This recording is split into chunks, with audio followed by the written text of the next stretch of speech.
I feel nauseous, believe me. Never had a lot of shit come easy. Had to work hard, struggle just to be me. Had to and what was left over I put towards my dreaming. But the only thing in life that has meaning are the things you gotta work for, believe me. Take into your hands a plan, your own hands can land your own brand. And damn, I feel like no one takes accountability. They want the credibility, convincingly unwilling to put in the hours it takes to get some power. Don't be f***ing sour, take a cold shower, scream until you're louder, work until you're prouder. And f*** all the doubters, they're just young downers. I swear to God they all let me down. I can tell you that 7 years after Freddie Gray, that was 2015, spring, April, May. This is 2022. Communities like Sandtown, all we saw then and now in terms of investment was a renovated Western District Police Station and a new funeral home. That's what West Baltimore got. A new police station and a new funeral home. Kind of optics are they?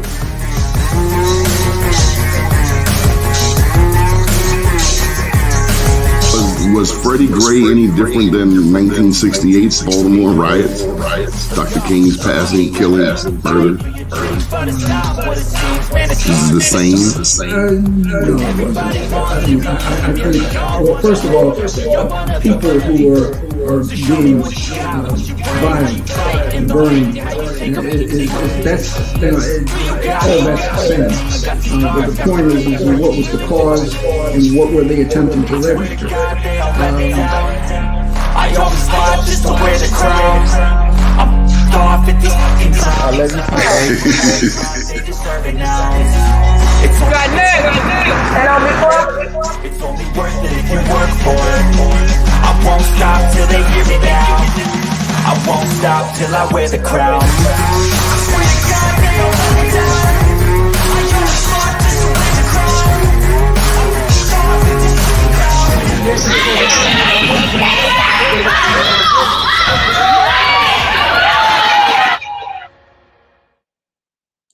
Good morning. First name's Doni, last name's Glover.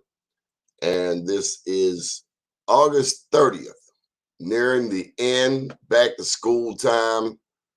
Let's just get straight to the jugular. We're joined today by award-winning journalist John Rydell. How are you, sir? Yeah, good morning, Donnie. How you doing? Did you shoot that video in that open? That was, wow. That's just, that's really superb. That's well, you were here in this community back during Freddie Gray. This is 7 years later. Yeah, that's hard to believe. 7 years. Yeah. That was a dark day, dark couple of days. Yeah. Yes, it was. I'd never felt like that, and I imagine 68 was something like that. I was a little kid in 68.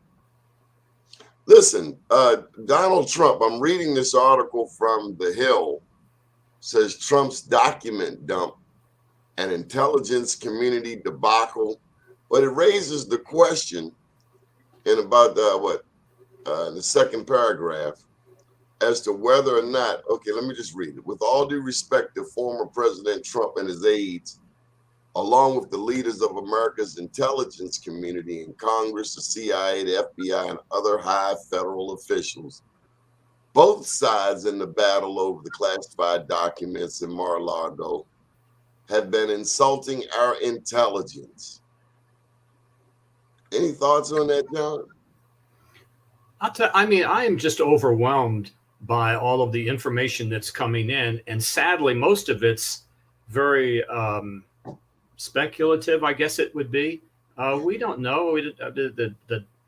What was released was heavily redacted. I mean, it's just easy to jump to conclusions, but the optics of it are just very disturbing. I mean, did you ever see FBI agents going into the home of former President Ronald Reagan or Jimmy Carter? You know, it's never happened. And which time or whatever. That's kind of how I felt when I saw the state police raiding Sheila Dixon's house over some gift cards. Yeah. Yeah, I was out there that morning. Yeah, that was but even then, as a local reporter, and it's yeah, I guess it's the state police. You don't know anything. All we got a tip. Hey, you better get out to Sheila Dixon's house. The whoever is going in, I believe it was state police. They just had windbreakers on. It didn't say state police. Of course, they're not going to say anything. We can't go on the property.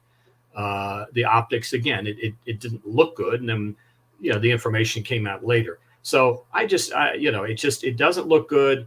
You don't want to jump to conclusions, but I want to see what happens in the court system with what's going on. And you watch one cable news station he's going to be indicted in a matter of days. Other people say it's a witch hunt. I don't know, but did you see Lindsey Graham yesterday? Lindsey Graham suggests that if Trump is prosecuted, he predicted riots in the streets. Was that responsible? I mean, he's a U.S. senator. Why would a U.S. senator say something like that? I mean, I just think it's exactly. It is totally irresponsible for somebody to say that. You want to go to a man on the street or some guy with a Trump flag or something outside Mar-a-Lago, and if he says that, okay, that's you take it at face value who he is. He's a Trump supporter.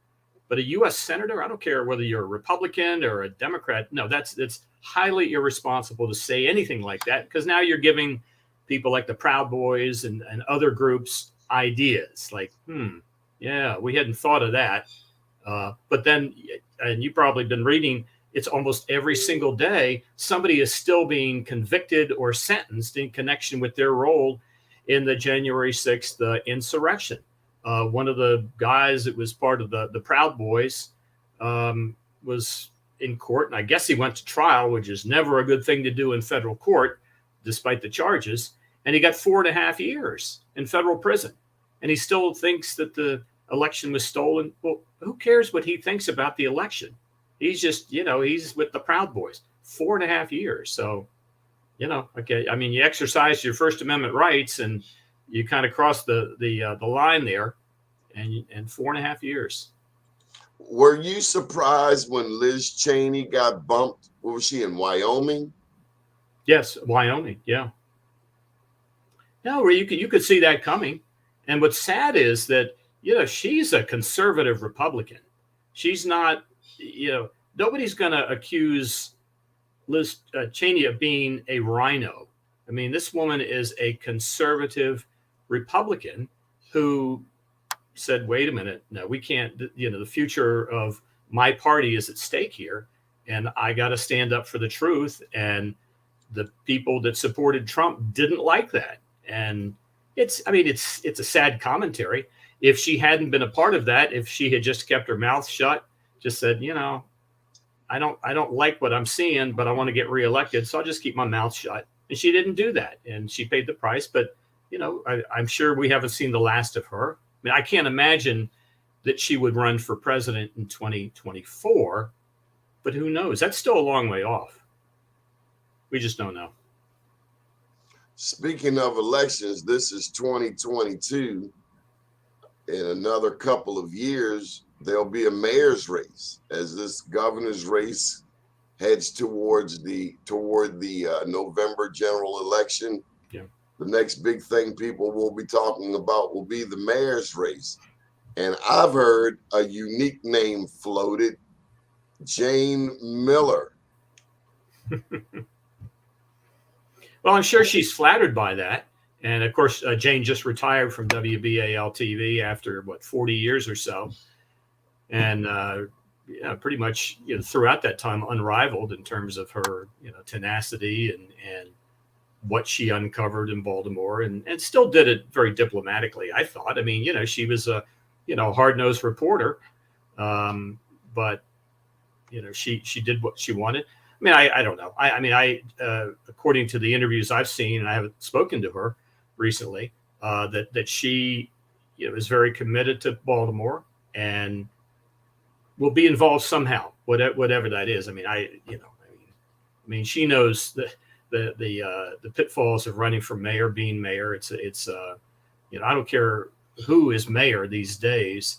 The challenges that you face are just you know, overwhelming. So it doesn't matter, you know, who you could bring back William Donald Schaefer, and he's had to confront the same issues with the gun violence and everything else. Squeegee kids were a little problem when he was mayor back in the 80s, but not to this extent.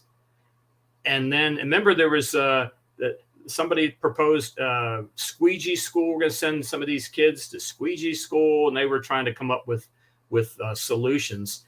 And then sadly, there was a young kid that was struck and killed by a truck. I'm not sure what year it was, 1984 or whatever it was. And it was an exit off of the JFX, I think Maryland Avenue. And it was very, very sad, and it was not intentional. And it somehow after that, everything kind of quieted down for a while. But yeah, it's just, I don't know.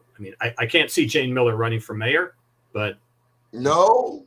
who knows? Hey, Fox is certainly trying to be the mayor of Baltimore.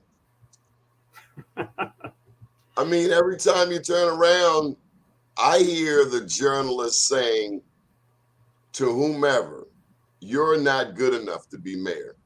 You haven't fixed this. Last night they said the mayor said he would drop the violence in a short amount of time. He ran on this. That's what Mackenzie Frost was saying. You ran on this.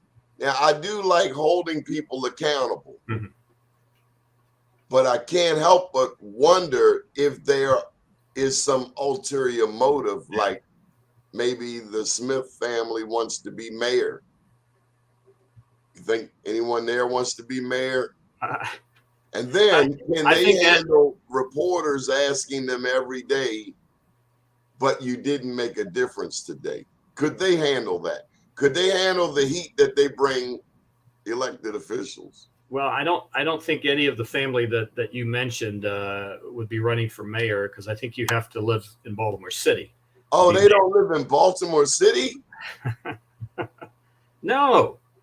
But what's interesting is along that same line, the Baltimore Sun just reported, a week or so ago, that Sinclair was involved in the charter amendment that would limit the terms that a mayor would serve. And of course, in Baltimore, there are no term limits. Kurt Schmoke served 3 terms. William Donald Schaefer was elected 4 times. He was first elected, I think, in 1971. He was elected again in 1986, but then he ran for governor. So he didn't serve 4 full terms, but he could have. He could have served 5 terms or 6 terms. So that, I believe, will be on the ballot, and that's what I guess Sinclair had been promoting or financing. Or again, this is all that I'm reading, and that's it. But that's interesting. It is unlimited, because I had an argument with someone, and I thought there was a limit. I thought it's like Smoke ran 12 years. Right. He could have run again. William Donald Schaefer. I did not realize that. Okay, so if William Donald Schaefer was first elected mayor in 1971, and he was reelected in 1986, and that was the year that I think he ran against Steve Sachs in the primary. And wasn't Perrin Mitchell the running mate of Steve Sachs? This is going way back. But William Donald Schaefer was elected 4 times. So he could have served the full 4 terms, could have served 5. So as I believe, there are no term limits for mayor. And I don't believe that there are term limits for city council people. Really? And there are no term limits for members of the General Assembly. You know, your top statewide officials, there are term limits. Let's see. Well, actually, they're not term limits for state controller, because remember, years and years ago, Louis Goldstein was the state controller forever and ever until he died in office, and then William Donald Schaefer took his place. So no, it's it's interesting. So Rico Crawley, good morning, Rico, Michael, Mary. Term limits, wow. Well, as the Smith family, Sinclair, as they want to choose a mayor, I think I don't know that they understand the dynamics of what it takes to become a mayor. Like they want to shove, and they're still shoving Theroux down our throats. Mm-hmm. I mean, he comments on everything, and clearly his field is more legalities than I see him as a mayor. I mean, mm-hmm. I don't see him as running successfully for anything, but his bailiwick is more crime, prosecution. But do the owners of Fox understand that in order to win Baltimore, people actually have to like you, love you, care about you, believe in you? Well, as far as the Theroux Vignerage is concerned, now he's run for state's attorney twice, and he ran for mayor. So now if you're 0 for 3, I would think that would kind of hurt your chances again, because now you're going to be perceived as that perennial guy, that guy that you're always running for something. And there are always people, whether you're in the state legislature, and for instance, Delegate Pat McDonough. Delegate Pat McDonough, he's and I believe he labeled himself as the self-proclaimed Donald Trump of Baltimore County. This is I think before Trump ran. He was first elected, I think, in the late 70s to the General Assembly for one term, and then he didn't run again, or he was voted out or something again. Then he was elected again. Now he's running for county executive. I think it's the second time. I'm kind of lost track. So he's run multiple times. Yeah. Robin Ficker, the guy, down in Montgomery County, the lawyer that's been disbarred. There's nothing left for him to run for. He's run for pretty much everything. He was elected to be a state delegate one time, I think in the late 70s or something like that. But for people that don't know him, he's just he's a guy that he likes to be the center of attention. He likes to be on TV. Somebody in Annapolis said there's a little bit of Robin Ficker in every politician, but he goes to extremes. He was the guy that had the season tickets for the Washington Wizards and the Bullets, and he was always in back of the opposing team yelling and screaming. He wants to get on TV, and he ran for governor. I'm still seeing his campaign signs all over the place, even in Baltimore County. And it says, it's kind of deceptive. It says Robin or something, but it's Robin Ficker anyhow. But he's a perennial candidate. But back to being mayor, I mean, the challenges are just so overwhelming. I'm not defending Jack Young or Brandon, anybody. I'm just observing this. I mean, who could you put in there? Have you seen Brandon Scott, the mayor? I mean, it's a different sparring match when I see him and McKenzie today compared to 6 months ago. Well, I don't watch the so he's been Fox 45 all the time. So I can't comment on the day-to-day stuff, but mayors and governors and city council people have to be held accountable, and you have to do your homework and you have to do your research. I mean, I'm very impressed with the work that Baltimore Brew does and the new Baltimore Banner. I think they're doing some very good stories. They did a story today about how there's these millions of dollars that's just sitting there that was supposed to go to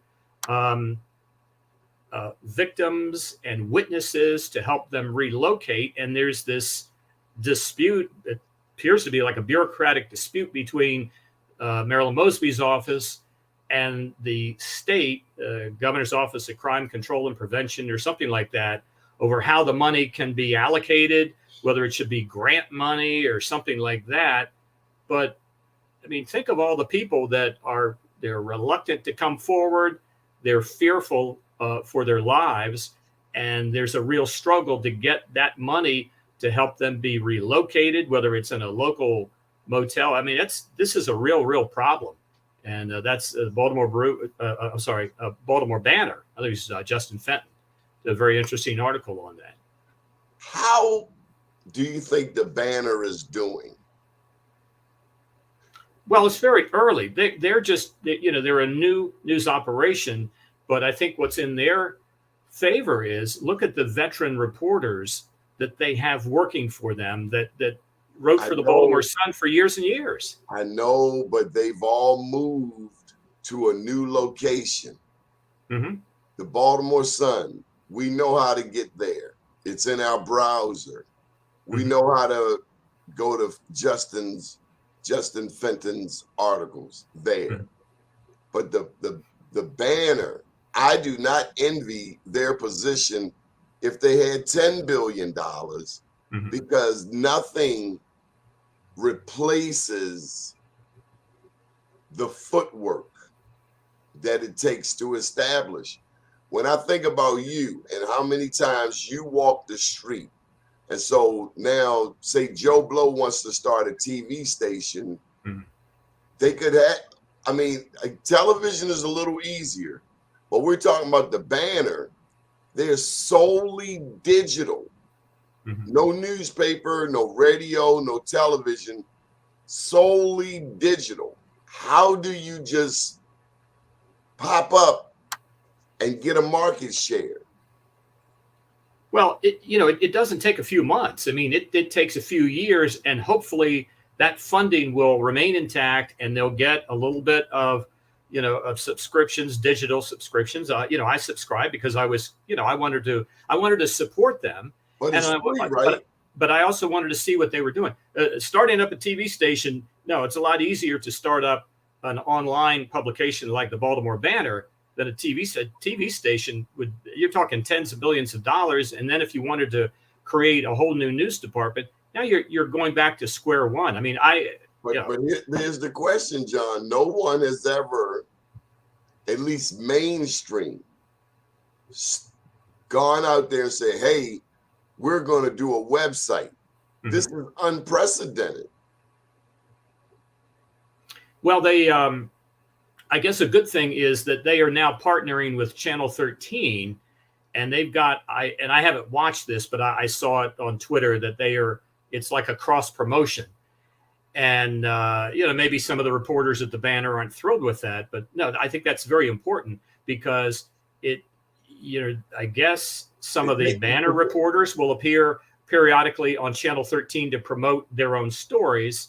And maybe Channel 13 gets an inside track somehow. I don't have the details on that, but you need those kind of partnerships to get more people to recognize what the Baltimore Banner is. The Baltimore Banner is not a household name, and billboards and things like that. That's not the answer either. It's reaching out on social media, on Twitter. I think Twitter is the key to helping them link their stories. So you don't have to go on the Baltimore Banner website. You're emailed their stories, or if you follow Justin Fenton on Twitter, then you can say, hey, that's a pretty interesting article. I'm going to click that, or maybe there's a link to the article. So, it takes a while. Years and years ago, when I started at Fox 45 in the early 90s, it was 1991. And it was a startup operation. It was a much smaller staff than the other stations. And I think people at the other stations are kind of like, well, we've been doing this for decades. Who are you guys?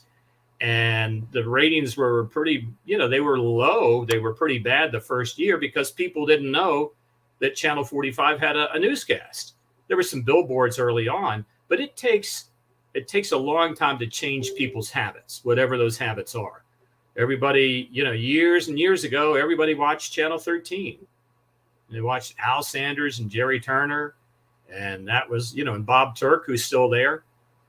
And then the trends changed a little bit, but no, I think it was after the first year or so, and the ratings looked to be improving. Then everybody that worked out there felt a little bit better, because if they're not bringing in the revenue, then who's to say that they won't pull the plug and we all lose our jobs. So it'll take a while, but no, I'm very impressed with what the Banner has done and the people that they have on staff. They're very experienced reporters. I am a Sunshine kid. Bob Turk is the first person to bring me on television. You don't remember his show? Here comes the sun. Oh, sure, yeah. And that promo that they had that was shot in what, Fells Point or something, with the Motown group, you know. Well, is that what it was? To my girl, except it was Bob Turk or something like that. Yeah, very clever. Yeah, very clever. Yeah, yeah. And he's still around. What an icon. Yeah. Yeah, oh, it's amazing. Yeah. Well, Denise Koch, look how long she's been there. Around the same time? Sure. She was, I believe she was with, what, Evening Magazine? I mean, Evening Magazine. Years and years ago.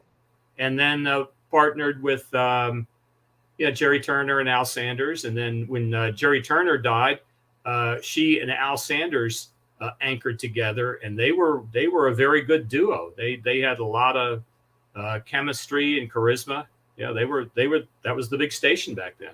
Channel 13 opened the doors for black reporters. They were, I think Wiley Daniels was the first African American on-air talent in Baltimore. Channel 13 broke that line. Huge.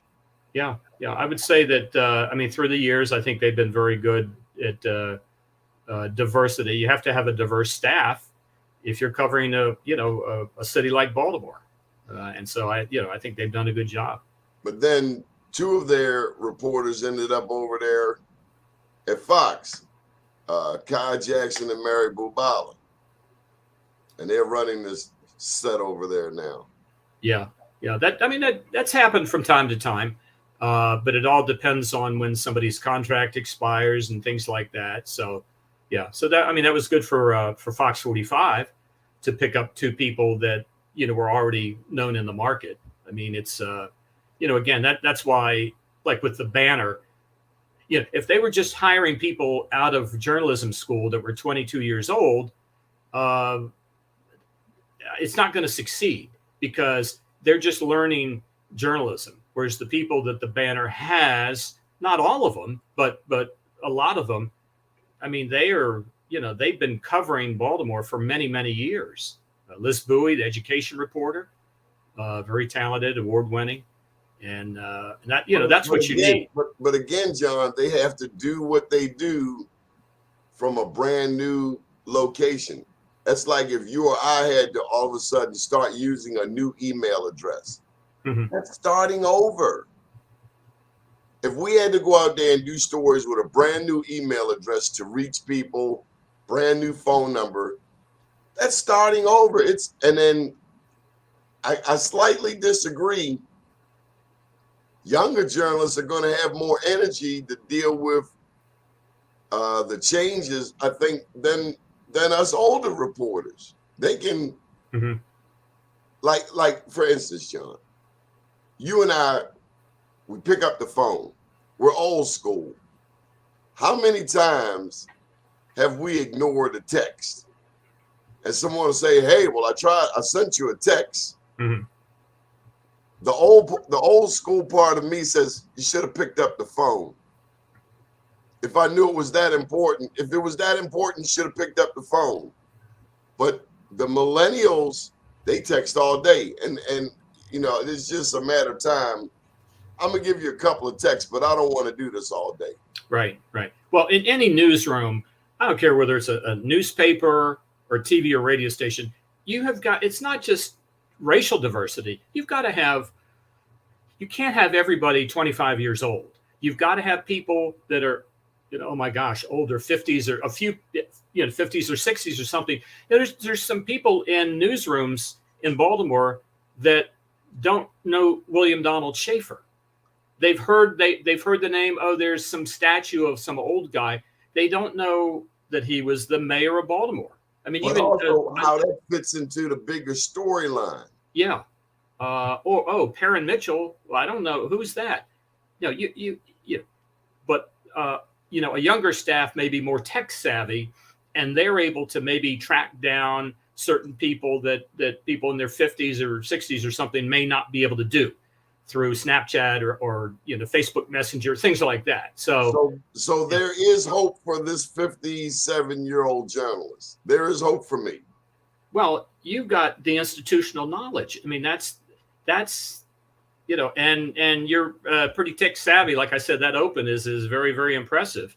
There are a lot of TV stations that would be impressed with that. So no, you have to be tech savvy, but you've got to have a historical knowledge of the area that you're covering, Baltimore. Well, and you've got it now.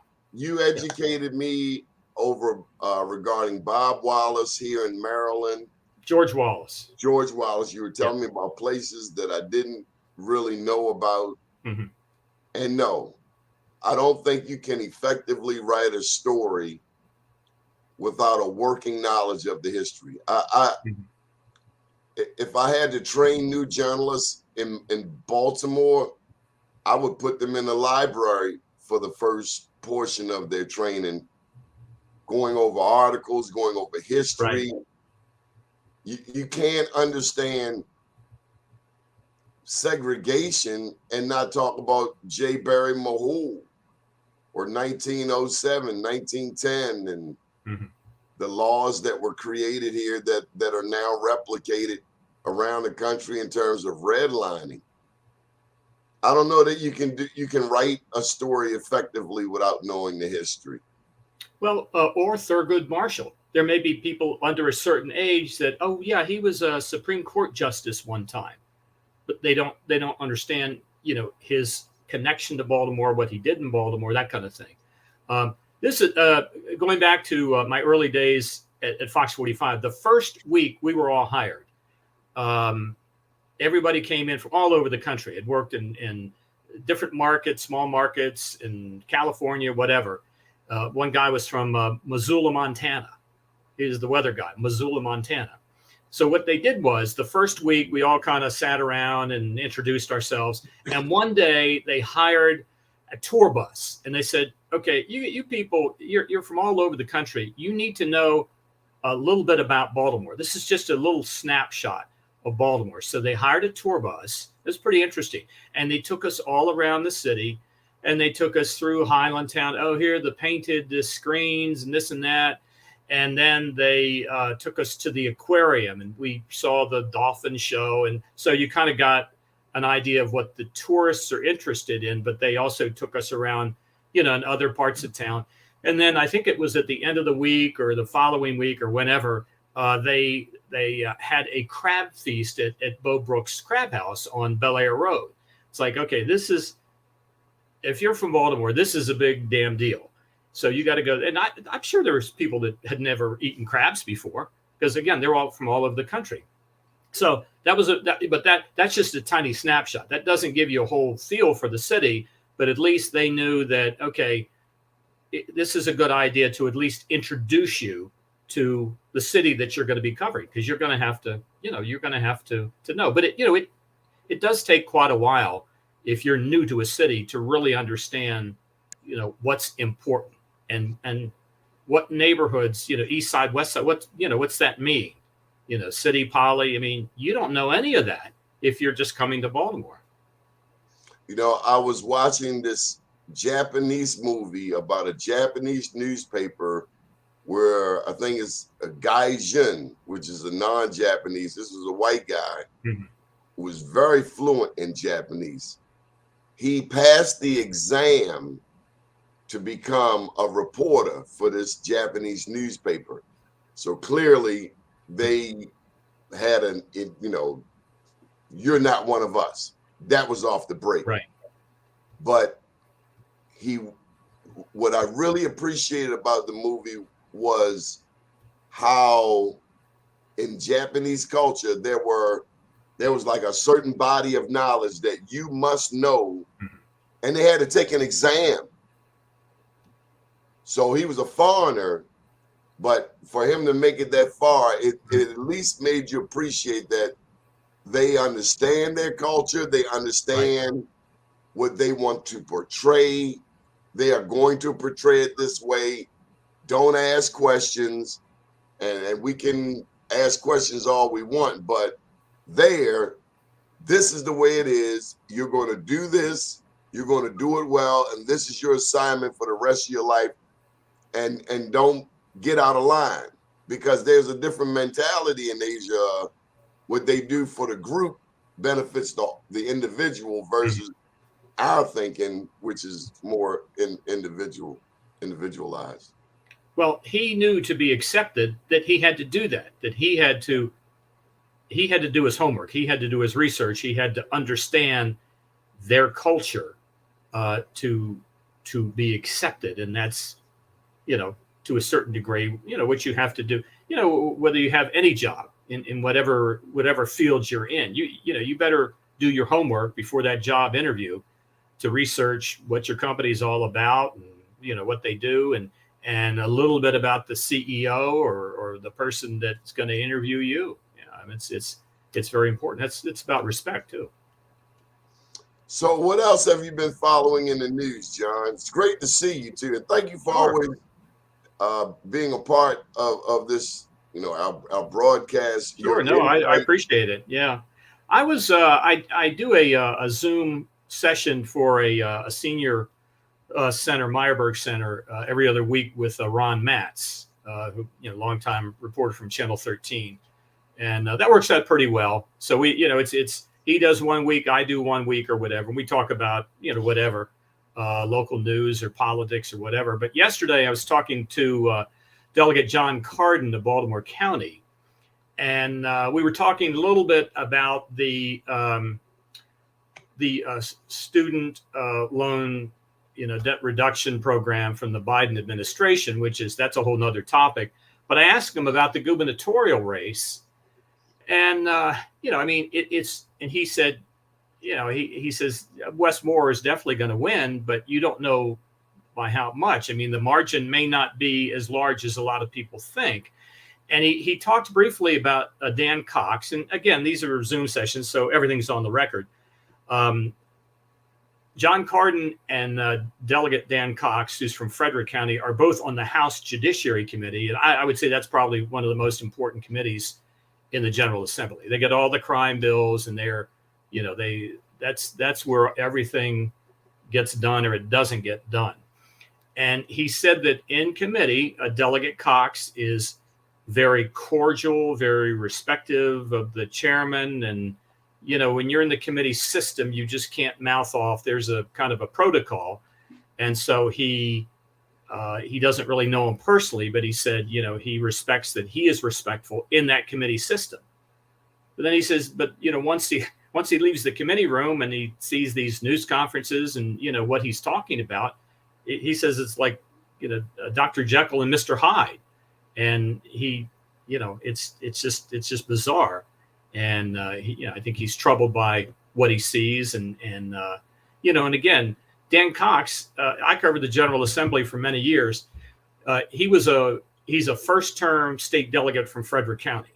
So I left about 2 years ago. So that was, just a couple of years into the term. I'd never even heard of him. I didn't even know who he was. And then all of a sudden he's running for governor. Kelly Schultz knows who he is. Well, yes, that's true. And Kelly Schultz, I believe, was from that same district, that Frederick County district. And of course, she was the Hogan's Commerce Secretary and Labor Secretary, and then, got trounced by Dan Cox in the GOP primary. Well, she was not the only loser. The governor was a loser by her vicariously, right? Well, I mean, if you're, that's his candidate. She was in his cabinet, in his administration, and Trump came in and knocked her out. There's some people that have said now, looking back on after the primary is over now, that maybe Governor Hogan should have been out there on the stump every day with Kelly all over the state to convince Republicans. Is like, okay, maybe you didn't like the mask mandate or whatever, but if you're a registered Republican, don't you want a Republican elected governor? Sure. So this is the person that has the best chance of succeeding me, meaning Kelly Schultz, not a guy that aligns himself with Donald Trump and tweeted out on January 6th, Pence is a traitor. I mean, this state delegate. So how does a person like that get elected governor in the state of Maryland? I thought Martin O'Malley was a tough guy, having his wife go out there and run against Anthony Brown, his former lieutenant governor. Right. But when Donald Trump sicked the crowd on Pence, it was like, damn, at least with O'Malley, he could say, well, that was some time ago. That was some years. Things have changed. Right. This is your partner. Right. I was like, wow, how betrayed. Because Pence seems like a respectable guy. I know a man that used to work for him, Rick Haight. Rick Haight was police commissioner out there in Indianapolis. Mm-hmm. And he had good things to say about Pence. Pence was as much a loyal lieutenant as the vice president as you could get. He spoke at the Naval Academy a couple of years ago. I covered his speech at the graduation ceremony. And he's up there saying Donald Trump, President Trump, is the best president that the military has ever had. And the reporters are kind of looking at each other like, really? What? I mean, we're this, Ronald Reagan, was, when he came into office, was building up the military because we were still kind of in the Cold War with Mikhail Gorbachev. And there was a lot of concern about nuclear missiles and that early on in the Reagan administration, they unveiled plans to further develop the MX missile and the B-1 bomber. And so, I mean, you kind of knew where Reagan stood with regard to military. But so Pence was, I mean, whatever Trump told him to do, he did. So that's why it was just so shocking that when he wanted Pence to do something that Pence knew he couldn't do, and his advisors, former judges, said, that's unconstitutional. You can't do what President Trump wants you to do. You can't step in and block the electoral college vote to certify the election. So John, I wanted to shift gears a bit. One of the stories that we've covered here over the past 5 years or so has been Port Covington. Mm-hmm. It seems as if you cannot pay people to go to Port Covington. When this first came online, there was this big promise of development, that something was going to happen there, the TIFs, with tax incremental finance, tax in lieu, all of that stuff. City council people convinced to support it. Whatever happened to Port Covington? Well, I guess it's still a work in progress. I mean, we talk back to media organizations, and it takes years to develop a following, viewership, listeners, or whatever. And Port Covington is still that development project is still in the works. So, I mean, I know that they've had festivals down there and trying to expand retail. I'm not a real expert at the day-to-day organization, but again, to change people's habits and mindset, it is still, I think, a few years away. Oh. I mean, that's just my gut opinion without any insider knowledge of, what's going on from month to month down there. But I mean, Port Covington was not really, the only thing I knew about Port Covington was that was where the Baltimore Sun's, production plant was down there in South Baltimore. So that was the image. So now, they're trying to change that image. I mean, look at Harbor East.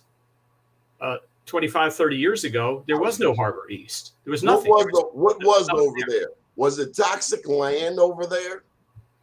Well, at Harbor Point, there was. That was the old factory, chrome factory or whatever. But where Harbor East is now, there's basically nothing. There was nothing between the National Aquarium and Pier 6 and Little Italy. It was just kind of open fields with broken glass and nothing. And then John Paterakis was involved in that. I think it was William Donald Schaefer that convinced Paterakis to buy up a lot of that land.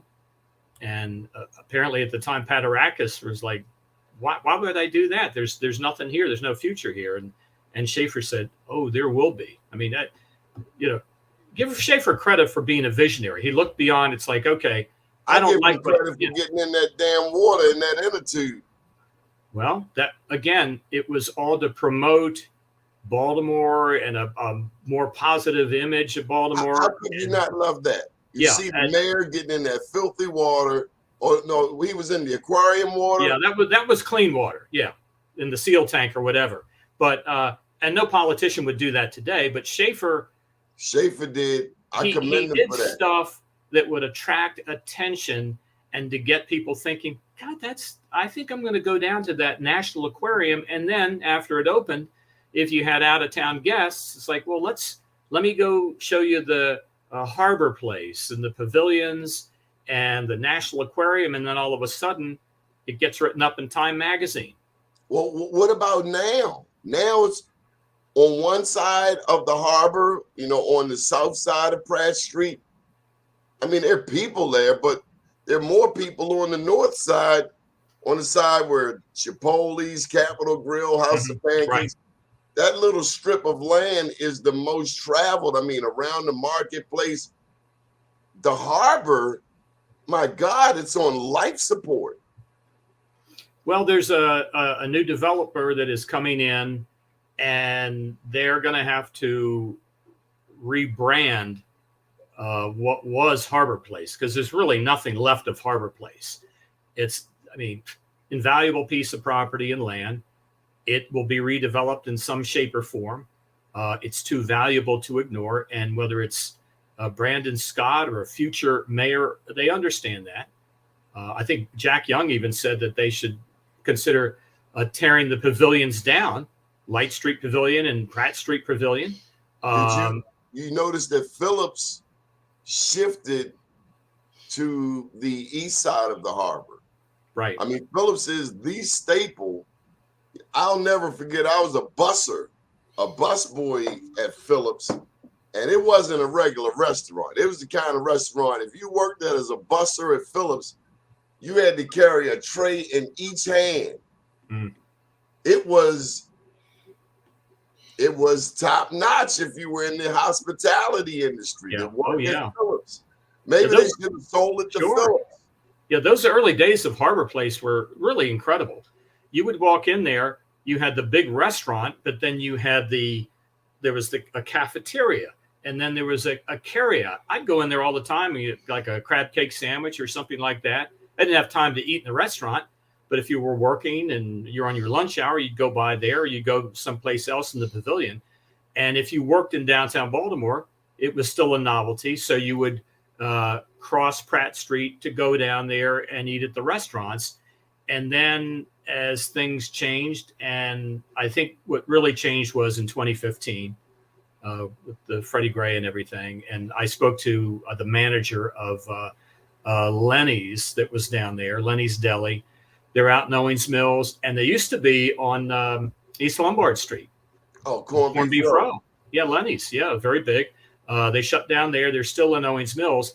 But the manager at the time, and this was shortly after the riots, and he said, we can't compete. We're losing tourists, and we're losing the people that work in downtown Baltimore because they don't have to cross Pratt Street. They've got everything, as you said. They've got Chipotle. They've got all the eateries on the north side of Pratt Street.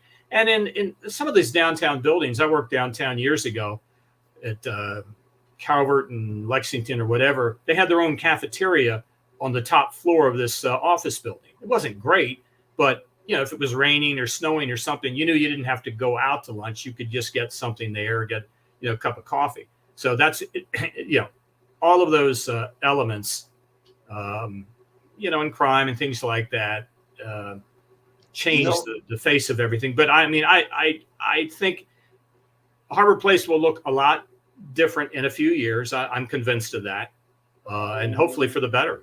Do you know what a corned beef sandwich goes for today on Corned Beef Road? $13. No, $17. I'm Mm. down at the spot down there at Adams. Yeah. And the thing that really ticked me off, the guy behind the counter, this is a $17 corned beef sandwich. Yeah.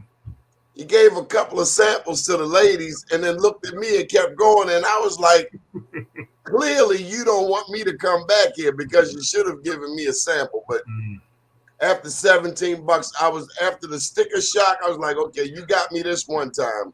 Yeah. But I can't come back here. And there are a couple of restaurants that I just won't go back to because they haven't handled this pandemic well. I've supported them for years. Yeah. But I don't like bad customer service, especially when I've been coming to your spot for 20 years. Yeah, that's a shame. Yeah, $17 too, but yeah, that is a shame. But yeah. There was something else. Inner city Baltimore, Pratt Street, the harbor. Oh, you talk about some of these fights that you've seen on social media. There's around Cross Street Market. Your thoughts on that? That was very disturbing. You know, if you go to Fells Point or Canton or wherever, you know, at 2 a.m. on a Friday night, Saturday morning or whatever, you're going to have a little bit of trouble, you know, barroom brawl or something that comes outside. I mean, that's happened for a long time, but nothing like this. And so, you know, some of the images over the past year or so, you know, in Fells Point, where you had all these young people and you had people with coolers, you know, selling alcohol to minors, you know, for, you know, $1 or something like that. But yeah, the images, that's very disturbing. And hopefully, you know, I don't know. I guess that's the Southern District, and hopefully I see the cars doing donuts. Yeah, yeah. Who has money to waste on tires and gas in the middle of this economy? Who has money to spend on that? Did you ever see that years ago in any neighborhood in Baltimore? I don't remember that. No. And even, what was it, a year or so ago, somebody did that on the Bay Bridge, on the westbound span of the Bay Bridge. I think they tracked him down and charged him with something. But no, it's dangerous. But people will do anything to get on Have you social seen media. The drop from the bridge to the water? Well, they're not.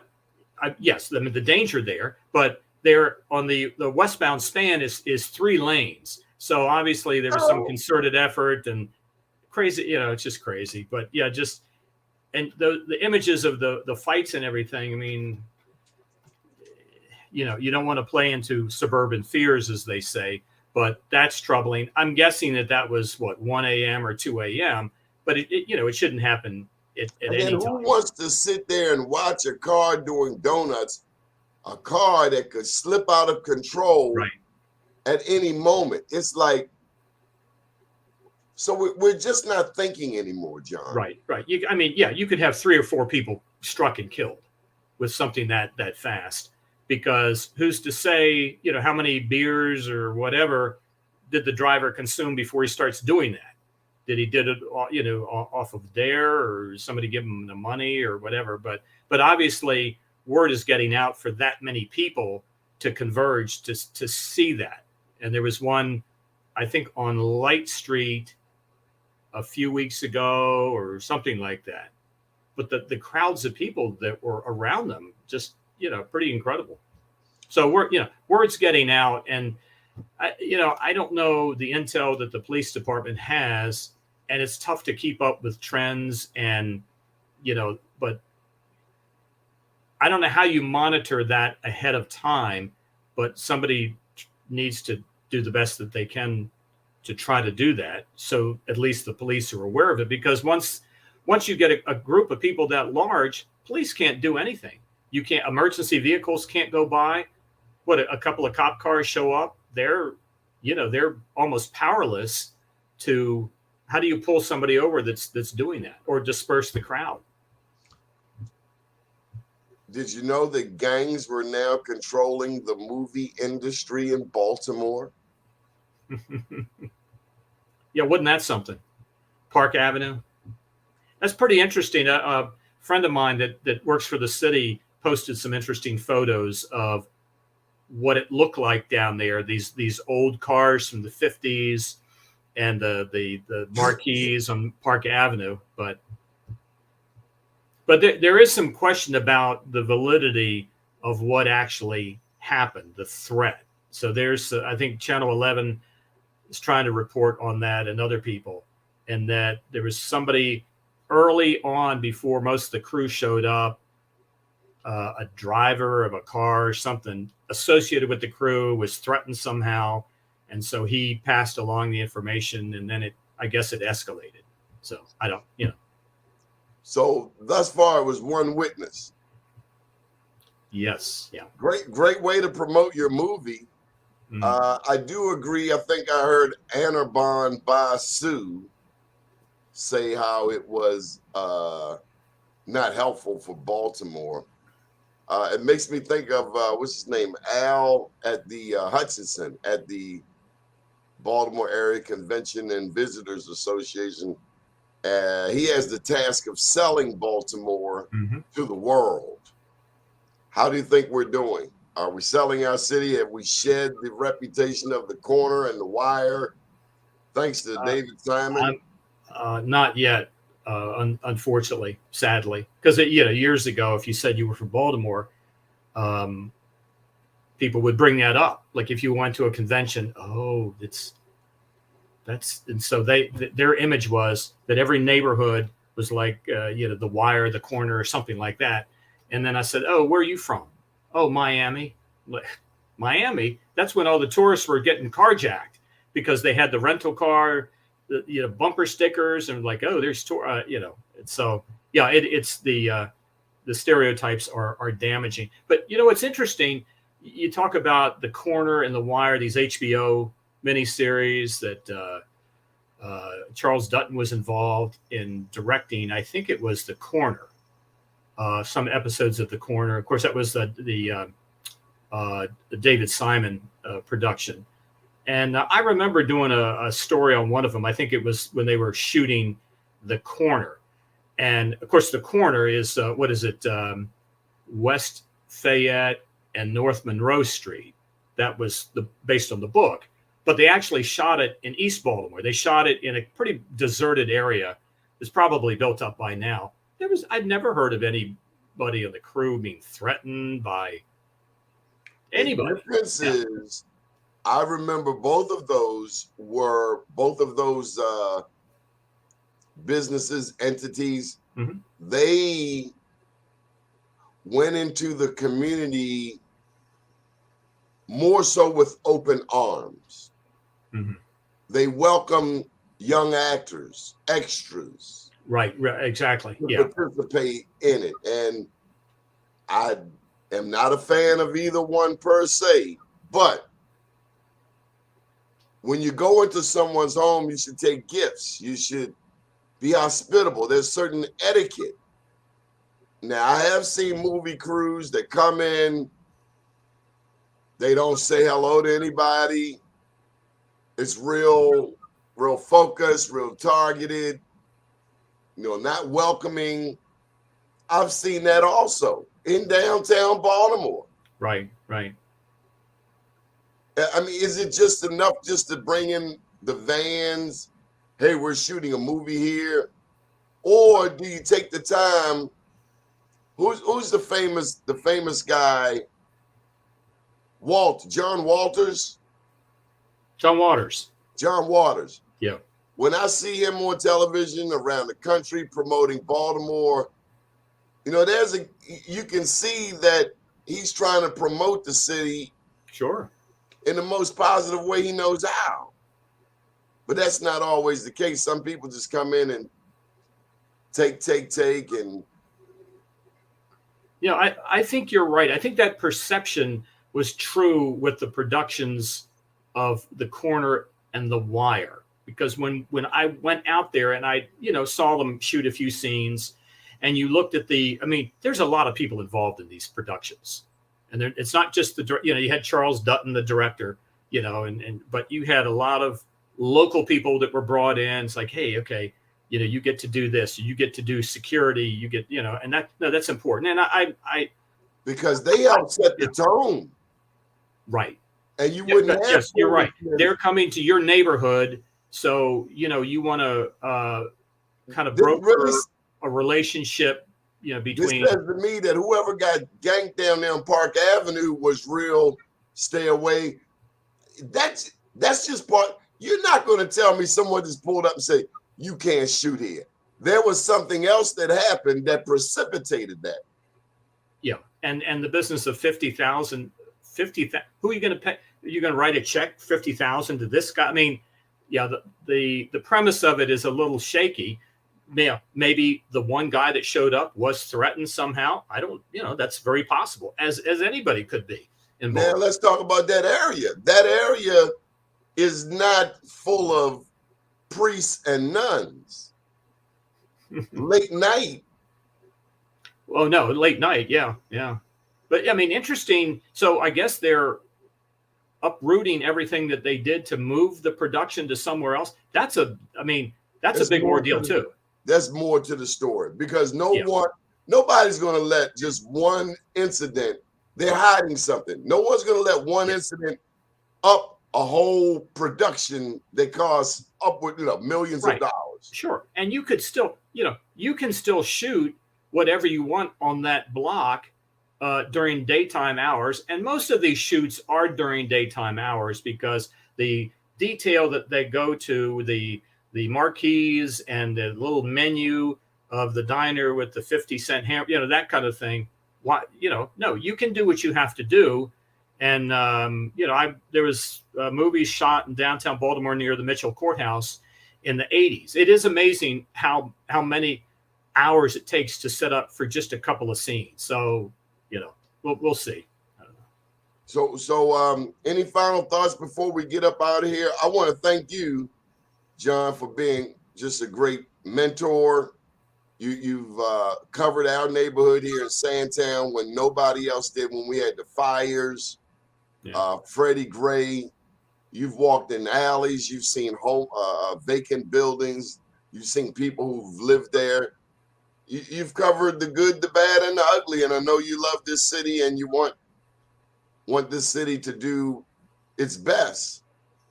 So thank you for being absolutely. I mean, I just don't like when I see, whether it's national media or local media, what I perceive as like an agenda. It's like, okay, well, this is, whoever. You can't resolve everything overnight at whether it's the homicide rate or whatever. You've got to have sharp minds, visionaries, and again, it's beyond one mayor or one police commissioner or that kind of stuff. But anyhow, so it's just a little over 2 months away till the general election. But to me, I mean, it's not so much the gubernatorial election here. I think that the real focus is on Capitol Hill. What's going to happen in Congress? Will the U.S. House become Republican controlled? What about the Senate? Senate's 50-50. I mean, that, a couple of races either way, and you could have Republican control of the House and Senate. But, who knows? I got a question for you. Will independents ever get traction here? Will they ever be a force in state politics, independents? You mean in terms of a political party itself, or yes, statewide? I mean, I don't think so. And then you have libertarian candidates. The libertarian candidate, very credible guy.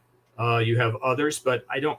It's more symbolic, I think, than anything else. And I hope that whoever has a debate, whoever might host it, sticks to just Dan Cox and Wes Moore, because anybody else, it takes time away from the two guys that are really competing. I mean, I can't see that Dan Cox is going to win, but let's just hear what either one of them say, and then the voters will have a better message of like, okay, this guy is this or that or whatever. Just keep it to, two people in any debate. I got to be fair. Wes Moore did not want to debate, or they chose not to debate Cox at Morgan State. Mm-hmm. And I've been getting phone calls from many people asking me why, and all I can say in response is that Moore has exceeded expectations up until this point, and is not wanting to debate Cox. He may have a valid reason. Maybe it doesn't help him. I don't know. Well, I think you'll see the two debate closer to the election. It might be on Maryland Public Television, and sometimes Channel 11 will pick up the MPT feed, or they'll collaborate. Maybe they'll have Deborah Weiner or somebody on Channel 11 staff, and then Jeff Salkin at MPT. I mean, they've done that before. I would imagine you'll see that. And hopefully you'll see a couple of other forums, even if they're not televised.